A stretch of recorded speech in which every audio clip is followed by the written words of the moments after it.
इसको linear momentum का हम इस तरीके से कह सकते हैं कि फॉर एग्जांपल अगर एक कार है और उसका मास है 1000 kg, 1000 kg इसका मास, और जो कार की स्पीड है वो 10 मीटर्स पर सेकेंड है, तो मोमेंटम क्या हो जाएगा, मास इंटू वेलोसिटी, यानी कि 1000 इंटू 10, यानी कि 10,000 इसका मोमेंटम हो जाएगा। तो सबसे पहले डेफिनेशन में हम क्या कहेंगे, product of mass and velocity. इसको सिंबल क्या होता है इसका, इसका सिंबल होता है पी।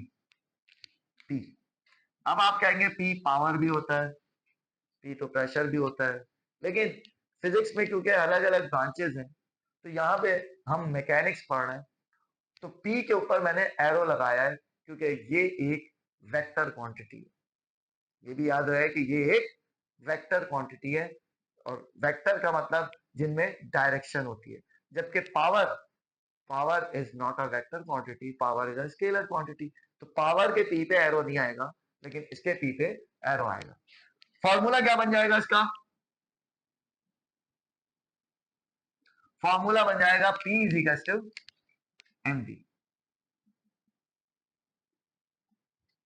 सही, ठीक है, हमने अभी कहा कि ये मास और वेलोसिटी पे डिपेंड करता है, लेकिन न्यूमेरिकल में हम ये वेक्टर वाला फॉर्मूला यूज नहीं करते। न्यूमेरिकल में हम मैग्नीट्यूड का फॉर्मूला यूज करते हैं, क्योंकि वेक्टर में दो चीजें होती हैं, मैग्नीट्यूड एंड डायरेक्शन, और उसके लिए अगर आप मेरा वेक्टर का लेक्चर देख लेंगे तो आपको क्लियर हो जाएगा।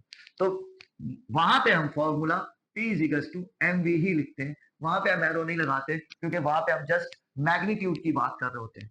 अब अगर मैं कहूं तो ये मास और वेलोसिटी को अगर हम मल्टीप्लाई कर देंगे तो मोमेंटम का मैग्नीट्यूड आ जाएगा। और अब फॉर्मूला भी हो गया, यूनिट।